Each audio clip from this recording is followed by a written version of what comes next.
திருநெல்வேலி மாவட்டம் குறுக்குத்துறை அருள்மிகு சுப்பிரமணிய சுவாமி திருக்கோவிலில் நம்ம இன்னைக்கு நின்றுட்டு இருக்கோம். இன்னைக்கு தேதி வந்து 19ஆம் தேதி அக்டோபர் மாதம் 2025 வருஷம்.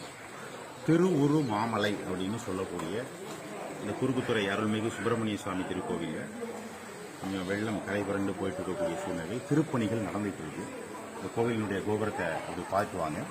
இந்த கோவிலினுடைய அமைப்பு வந்து சங்கு முகம் கொண்ட அமைப்புன்னு பேர். எவ்வளவு வெள்ளம் வந்தாலும் இந்த கோவிலினுடைய கட்டடங்கள் எதுவுமே பாதிக்காத அளவுக்கு ஒரு சங்குனுடைய கூர்மையான பகுதி எங்கே இருக்கும், விரிஞ்ச பகுதி எங்கே இருக்குமோ அது மாதிரி தண்ணி எவ்வளவு ஓட்டங்கள் வந்தாலும் கட்டடத்தை பாதிக்காத அளவில் கிட்டத்தட்ட 1000 ஆண்டுகளுக்கு முன்பாகவே ஏற்படுத்தப்பட்ட அற்புதமான திருவுரு மாமலை குறுக்குத்துறை சுப்பிரமணிய சுவாமி திருக்கோவில்.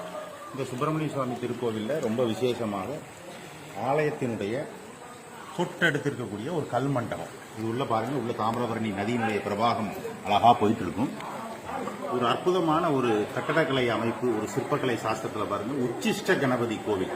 இந்த அம்பாள் கணபதி பக்கத்தில் அம்பாள், இது வந்து உச்சிஷ்ட கணபதி. இந்த தூணில் இந்த பக்கம் வெள்ளம் கரை புரண்டு போயிட்டு இருக்கக்கூடிய ஒரு அற்புதமான காட்சி. இதில் அப்படியே மேலே வந்தீங்கன்னா சிவலிங்கம். சிவலிங்கத்தினுடைய மறுபகுதியில் மானும் மழுவும் கொண்ட சிவபெருமான் கால் மாறி அமர்ந்த திருக்கோலத்தில், இது வந்து தட்சிணாமூர்த்தி ஸ்வரூபம். தட்சிணாமூர்த்தியினுடைய ஸ்வரூபம் மான்மழுவோடு இருக்கக்கூடிய ஒரு காட்சி. கீழே அம்பிகையினுடைய திருக்கோலம். அப்படியே இந்த பக்கம் வந்து பார்த்தீங்கன்னா சிவனும் சக்தியுமாக இருக்கக்கூடியது. அதே மான்மழு சிவன் சக்தி. கீழே ஆறுமுகர்னு சொல்லக்கூடிய சண்முகர், 6 முகங்களுடன் 12 திருக்கரங்களுடன் மயில் வாகனத்தில் சண்முகர் சுப்பிரமணிய சுவாமி இந்த இதில் அருள்பாலித்துக் கொண்டிருக்கக்கூடிய ஒரு அற்புதமான காட்சி. இந்த இது எதுக்குன்னு பார்த்தீங்கன்னா, அந்த காலத்தில் இந்த மண்டபத்துக்குள்ள சந்தனம் அரைச்சி சாமிக்கெல்லாம் சாத்தக்கூடிய ஒரு சந்தனம் அரைக்கக்கூடிய ஒரு கல், சந்தனம் அரைக்கக்கூடிய கல். இந்த பக்கம் பாருங்க, கம்ப்ளீட்டா உங்களுக்கு தாமிரபரணியுடைய வேகம் தெரியும். இது வந்து வற்றாத ஜீவநதி, தாமிரபரணி நதிக்கரையில் நதி, வற்றாத ஜீவநதி. ரொம்ப அற்புதமான ஒரு காட்சி. கட்டடக்கலையினுடைய அமைப்புக்கு ரொம்ப விசித்திரமாக. இந்த பாருங்க, 2 பக்கம் நடுவில் ஓட மாதிரி தண்ணி உள்ள வந்து, நதி வந்தாலுமே இந்த ஆற்று நீர் உள்ள வந்து வெளியில போகும். மண்டபத்தினுடைய பிரஷர் இருக்காது. இதுல முக்கியமான ஒரு விஷயம் தான் இப்ப அடுத்து நம்ம பார்க்க போறோம். ஒரு விஷயம், முக்கியமான விஷயம் ஒன்று பார்க்க போறோம். என்னன்னா, சிதம்பரத்தில் இருக்கக்கூடிய சிதம்பர நடராஜமூர்த்தி. சிதம்பர நடராஜமூர்த்தி பக்கத்துல சிவகாம சுந்தரி அம்பாள், அம்பிகையினுடைய அழகான திருமேனி. அதற்கு பக்கத்துல பதஞ்சலி மகரிஷி. பதஞ்சலி மகரிஷி சர்ப்ப ரூபம், சர்ப்பமாக இருக்கக்கூடிய பதஞ்சலி மகரிஷி.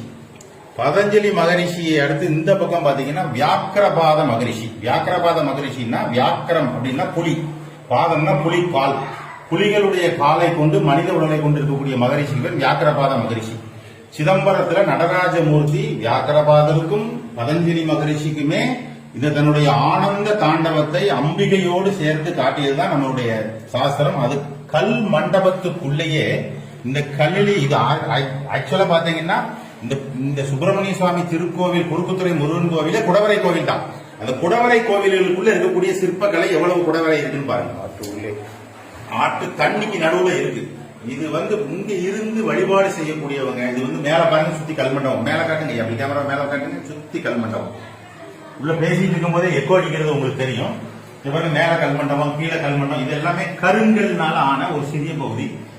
ஆலய வாஸ்து, ஆலயத்தினுடைய வாஸ்து அமைப்புப்படி, ஆலய வாஸ்து அமைப்புப்படி இந்த கட்டடக்கலையானது அமைஞ்சிருக்கு. அங்க பள்ளம், இங்க மேடு, ஒரு மேடு, திங்க, அதுக்கு மேல நடராஜமூர்த்தி.